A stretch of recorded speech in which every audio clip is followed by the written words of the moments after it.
The modern Mini Cooper as we know it today launched back in 2001, bringing an icon officially back to the United States. Now, the current Mini Cooper, the third generation model, has been on the market since 2013, over a decade. So clearly it is time for something new, which is what we have right here. Hello, I'm Jared Rosenholtz and welcome to Car Buzz, and today I am bringing you a first drive review of the 2025 Mini Cooper hardtop two-door. This is the all-new fourth generation model, or as they say in Mini code, this is the F66 model. That's what they call it internally. There's also going to be an F65 model that is going to be the four-door Cooper.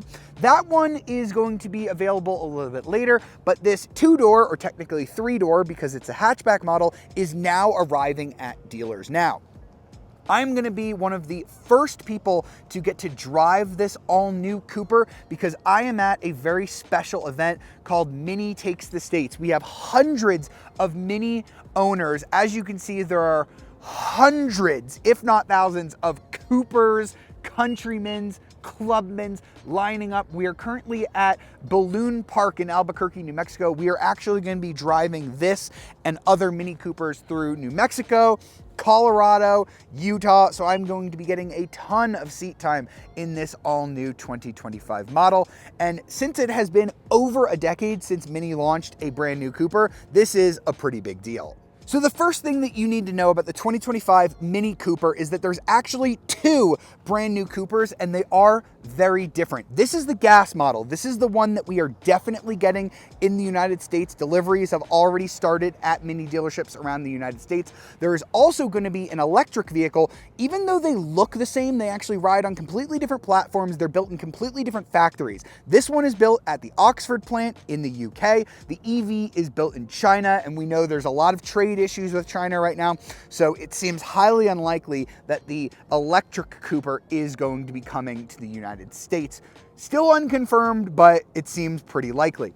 The one we are driving is a Cooper S. It is the top iconic trim, but there are two different styling packages. You can either go for classic or favored. We have the classic, which can either come on 17 or 18-inch wheels. We've got the 18-inch wheels, pretty nice spoke pattern there. And we've got the white roof. It's a little bit hard to see with the light, but we have the white mirror caps and the white roof with the panoramic. I love this new color called Ocean Wave. Think it looks super great with the white roof. We've got a more clean front end than we've had on previous Minis. We've got the LED circle headlights here. We've got kind of this grille that's kind of like a hexagon-y shape, split here by the body color panel as well. We've also got the new flatter Mini badge right here. As I mentioned, 18-inch wheels. You can definitely spot the gas Cooper from the EV via these side skirts here that are plastic here on this model. You can also spot it by the door handles. The electric one has very different door handles that actually look a lot more like a BMW. Now we've got these really interesting tail lights here, and I believe they do the customization thing that the Countryman does, where these different like light sections can actually light up in different patterns. So you can have different patterns selectable on the infotainment system, which is a really cool function as well. You do have Cooper written out here with the little S logo, letting you know that you have a Cooper S. Although the one thing that I don't love here on the Cooper S is you don't get an exposed exhaust. So I think like a nice center exhaust, or even if you wanted to put them out, but a center exhaust would look really cool. Perhaps they're saving that for the John Cooper Works model, but it just looks a little bit bare without that. So I did mention on the exterior that we are driving an iconic trim. So this is the nicest trim level of the three that you can get on the Mini Coopers. I love these seats. So you can get these in black as well, but we have this really cool white pattern. You can see there's like a cool pattern here. There's kind of this nice colorful, almost TV static looking thing here on the headrest and on the sides here that is in cloth. We do have the little Mini logo as well here. This is a really cool looking interior. You can get like a full cloth here on the lower models as well if you do either the Signature or the Signature Plus, but we are reviewing the Iconic, which also has these nice sunshades. You can open it up. We have a roof here. You also have a roof in the back seat as well. So hopping into the Mini Cooper, everything here is basically new. I love all of the cloth. You get this nice cloth here on the door. You get cloth all over the dash as well. You get kind of this nice rainbow leather strap here. We also have this new circular Mini display. This is all new and it is really cool. So to start up the Mini, we now have this sort of engine start key thing. It's not actually a key, but you do turn it like one to turn on the car, which is super duper cool. You don't actually have a gauge cluster here, but you do have kind of a head-up display as such. Ignore the flickering. It doesn't actually look like that. It's just the camera pulling tricks on you. I can try and get it in frame there. You can kind of see, you get your speed and tachometer and power and all of that stuff there. But everything else is pretty clean. You have a new steering wheel where the third strap, or the third spoke, is actually just like a strap. Kind of interesting as well. We do have some nice stitching here. It is very thick and chunky like a BMW steering wheel. Of course, Mini does own BMW. Let me try and pull it this way a little bit just to get us out of the sun. I should mention the gear selector is now this little toggle switch, down for drive, up for reverse.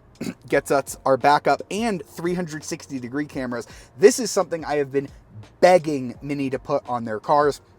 Even though this is a small car and easy to park, especially the Countryman, which actually is a little bit bigger, I do love that we now have different camera angles here. That's going to make it even easier to park this car. Now, this infotainment system is 9.4 inches. I think it looks really cool. You can have a bunch of different information on it. Go ahead and watch my Countryman first drive for a little bit more of a deep dive on this screen. But the coolest thing you're going to find on it is this little experiences toggle. So you can switch from different modes. Go-kart is going to be your sport mode. It goes woohoo when you shift. Now you have your speedometer big in the middle with your tachometer right here, just like the old Minis used to have. I was a little disappointed that Mini got rid of that in the last generation model. It was always like a staple of Minis. Now you can have it both ways. You can have your speedometer here, or you can have Apple CarPlay up and Android Auto wirelessly, which is super nice, or you can have it up here. Again, more of these features. You've got your core mode. You've got green, which is kind of your eco mode. Every time you change modes, you get kind of a cool little musical thing to let you know you changed your modes. So that's kind of your eco mode here. You've got vivid. Some of these are just kind of design modes, but it really changes how the screen looks. So you get a bunch of different stuff here. Timeless is actually really cool. This one kind of looks like an old school Mini. So you can see we kind of have like an old tachometer here, which is really neat. And then there are actually customizable ones where you can have like your own wallpaper and stuff like that as well. We also have a little selfie camera here, which is kind of cute.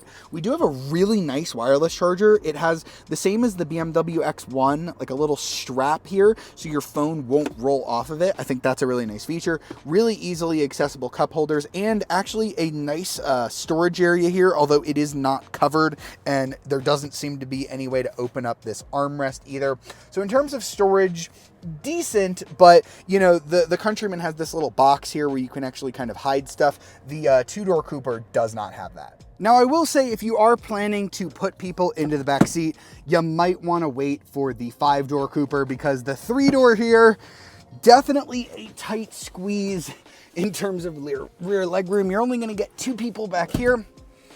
When you go ahead and put the seat back, you can see I am pretty much out of legroom. I do have a cup holder right here. I also have my own sunroof here, which is really nice. I could definitely sit back here for a very short trip, but I would not want to take a long road trip back here. Now, in terms of trunk space, you don't expect a Mini Cooper to be very big, but you do have about 8.7 cubic feet of space back here. Opens up to 34.4 cubic feet if you fold down the rear seats. As you can see, all of our stuff fits in there for a 3-day road trip, and we definitely didn't stuff it. There's a ton of room here. There's a bunch of room back here. You could definitely pack this car up if you needed to take a road trip, so long as you weren't planning to put anybody into the back seat. But again, that is why Mini also makes a 4-door, or technically 5-door version of the Cooper that has a bigger back seat and a bigger trunk, and they also have the Countryman, which is now bigger than ever. All right, now let's get behind the wheel of the all-new 2025 Mini Cooper. Now, the one we're driving is the Cooper S. There will be a base Cooper, but it is not currently available as of the filming of this video, but I will tell you about some of the big changes for this new 4th generation Mini. And the big story is twofold, one under the hood and one with the transmission. So under the hood, the base Cooper no longer has a 1.5 liter 3-cylinder turbo engine.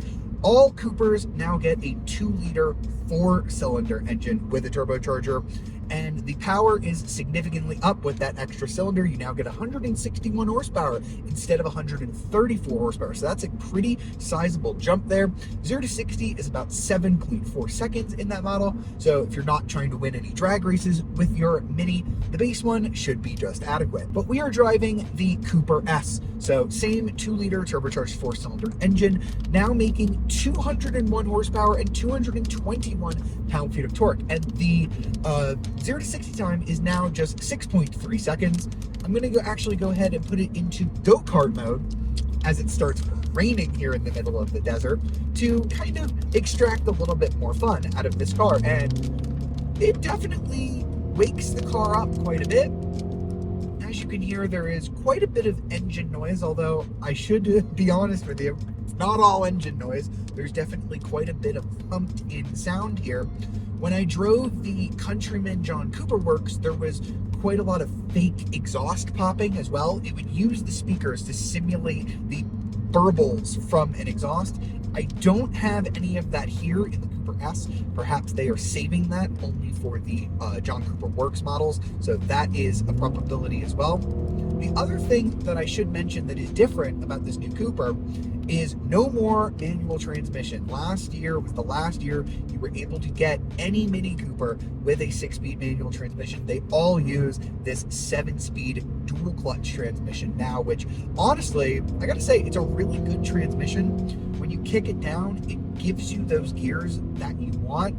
And that's a good thing because there are no paddle shifters on this steering wheel, which is kind of a problem. I mean, we've been driving on a lot of 2-lane kind of highways here, having to do a lot of passing on the left, and I've been reliant on the dual clutch transmission to shift down and give me the appropriate power. I would love to have a paddle shifter to just pull it down a couple so I know I'd be in the right gear to make an overtaking maneuver, but Mini did not put them here on this Cooper S. I think that's a huge oversight for a car that people want to drive with such sporting pretensions like this one. But let's get past the lack of paddle shifters because it really hasn't disturbed my driving.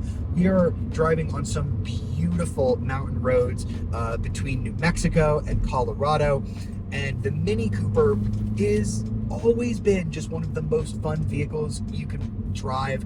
We've got all of our stuff in the back. We folded down the seats. We're on a fun road trip. The car is comfortable enough. Definitely feel firm suspension when the roads get a little bit rough, but this mountain road is actually pretty smooth. I don't think the car beats you up even when you have the larger 18-inch wheels. The steering, I know BMW gets a lot of flack for its lack of steering feel lately, and I should say that past Mini Coopers that I've driven are definitely a little sharper than this, feel a little smaller than this, but when everything else on the road is monster truck size and the Mini Cooper is still a very small vehicle relatively overall, and the steering has just a nice heft to it, I still think people are really going to enjoy this car. And even though the Mini Cooper has grown over the years, this is now the most powerful Cooper S that Mini has ever made. So the power does really offset the extra weight. Now, in terms of fuel economy, even though they have stepped it up to all 4 cylinders on the Mini Cooper, the fuel economy has stayed the same or gotten a little bit better, depending on which metric you're looking at. You should get about 28 miles per gallon in the city, 39 mpg on the highway, which is really fantastic for a sporty car, and about 32 mpg combined. Those highway numbers and the combined numbers are actually up 1 compared to the outgoing Cooper S, so really not all that bad considering that you are getting a lot more power. The one sad thing I will say is that we're probably not going to get the electric Cooper of this generation because it's built in China, and from my past experience driving the electric Countryman back to back with the JCW one, I actually think that the future of this brand is in EVs. I think there is such a potential there for the go-kart-like handling, the instant acceleration, to do something like what Hyundai did with the Ioniq 5N, where you can pump in some simulated sounds from previous Mini models. You could offer the shifting feel. You could even offer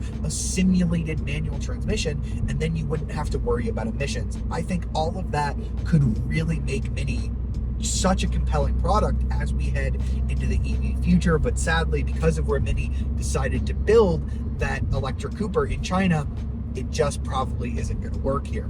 You can definitely still get the electric Countryman. I think it is a sweet little EV with range that maybe isn't as good as we thought it was going to be before it arrived in America. But if you are looking at one of these Cooper models, just know that the fun to drive experience is still here. But if you are looking for that manual, I'm sorry, you're just a little bit too late. I really hope you've enjoyed this first look at the 2025 Mini Cooper. Pricing for the base Cooper, which has not hit dealerships yet, is just under $29,000 plus a $995 delivery fee. Now, you are going to be spending a little more for the Cooper S. That's going to be $32,200, or if you want the 4-door, which is only available as an S, that's going to be $33,000. So $800 more to get the 4-door, probably worth it if you want the practicality and don't really care too much about the style. Again, you are going to have to add significantly more if you want, say, the Signature Plus. That's about $2,400, and the Iconic trim